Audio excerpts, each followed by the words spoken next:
Let's see a question which was asked in March 2010 examination of HSC board. Now the question is, on the basis of kinetic theory of gases, derive an expression for pressure exerted by ideal gas. And this question was there for 4 marks. Now let's see the answer of this question. Now we consider an ideal gas is enclosed in a cubical container as shown below. So this container you can see. Now let me consider here some parameters. L is the length of this cubical container.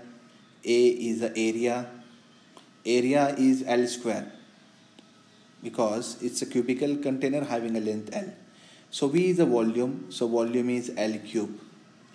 M is the mass of a gas molecule. In that, gas is there. Single gas molecule having a mass small m.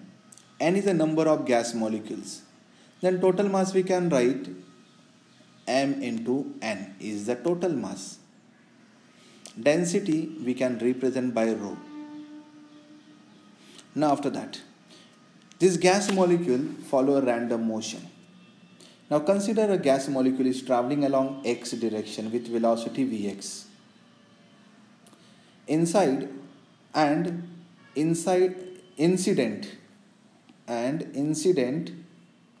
so here this word is incident, and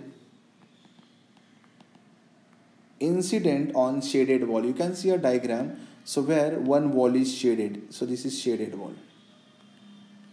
Incident on shaded wall because gas molecule is traveling along x-axis.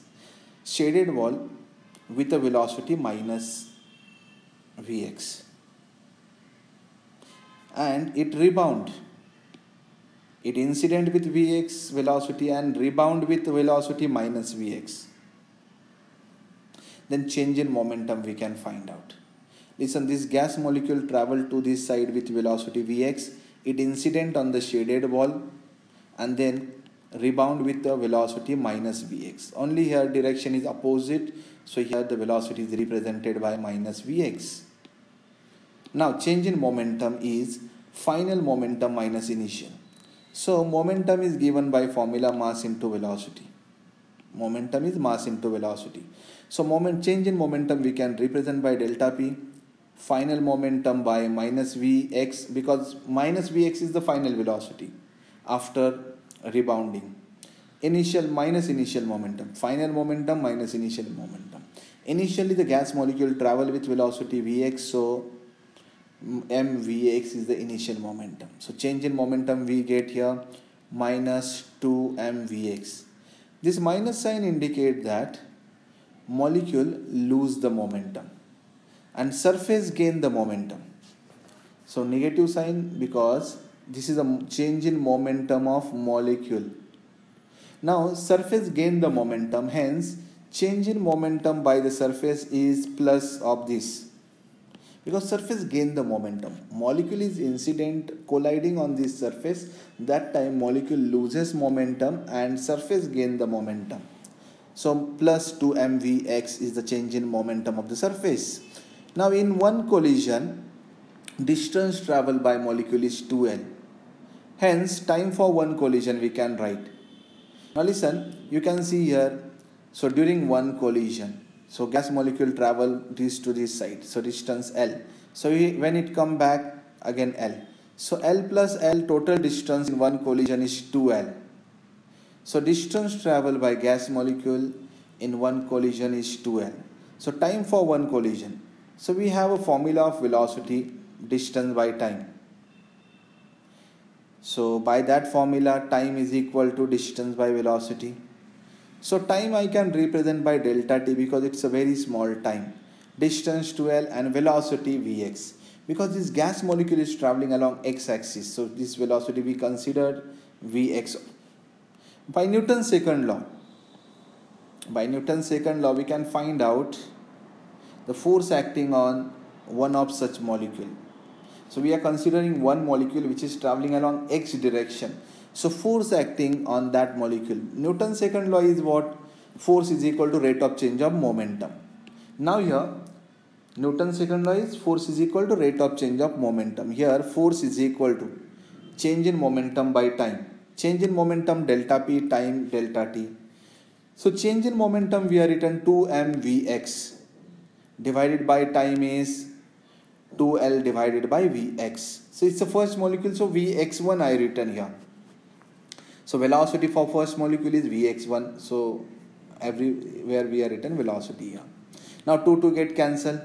So we get force acting on molecule is mvx1 square divided by L. This is the force acting on one molecule.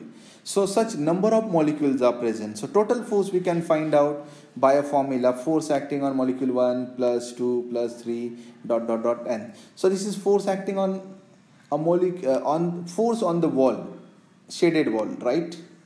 Now here we can substitute fx1. So this fx1 we have to substitute here. So we get here mvx1 square plus similarly we are written fx2 here mvx2 square by L plus similarly third, fourth dot dot dot dot the nth molecule is mvxn square by L.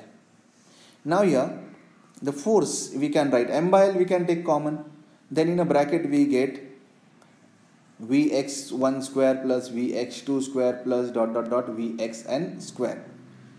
So this is the formula we get.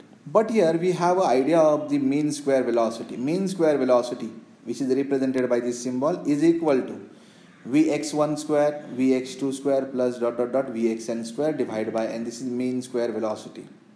Now this n we can shift it to this side, so we get this formula. Then we get vx1 square, vx2 square plus dot dot dot vxn square. So this formula we can substitute here in this formula. So we can write then n into vx square bar we are written. Then after that you can see here we are substituted here by using mean square velocity formula, this m by L as it is. So this is the force acting on a gas molecule. Now here pressure we can write force by area. So pressure is equal to Fx by A. So Fx I can substitute here m by L n into Vx square bar. This formula we substituted here. Divided by area is L square that we are initiated below the diagram. Now here pressure is equal to m by this L square and L is L cube into this n Vx square. So this is formula for pressure. But here molecule traveling along x-axis, y-axis, z-axis. Hence, the velocity, mean square velocity along x-axis is this plus y-axis plus z-axis gives us total mean square velocity.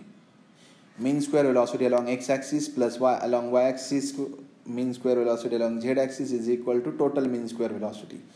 So here we get. But here the molecule we consider in traveling in a same velocity in all the three directions x, y, z.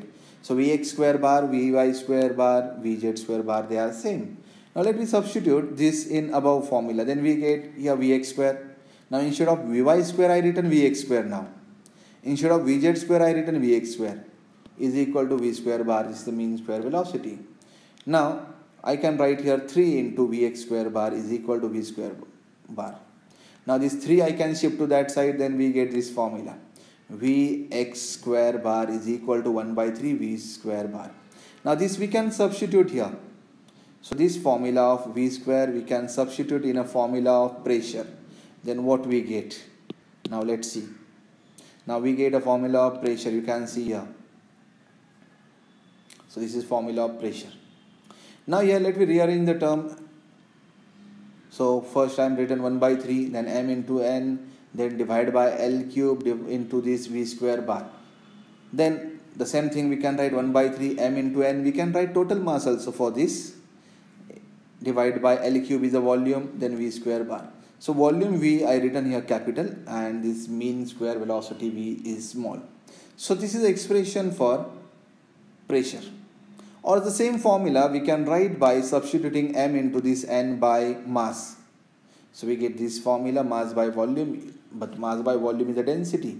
So the same formula we are written here, 1 by 3 density into mean square velocity. So this is the final expression for pressure. I hope everyone understood. Now those who unable to understand it, you can pause the video and you can write down the notes from the beginning on a single page and you can go through it again. Definitely you will be able to understand this derivation. Thank you.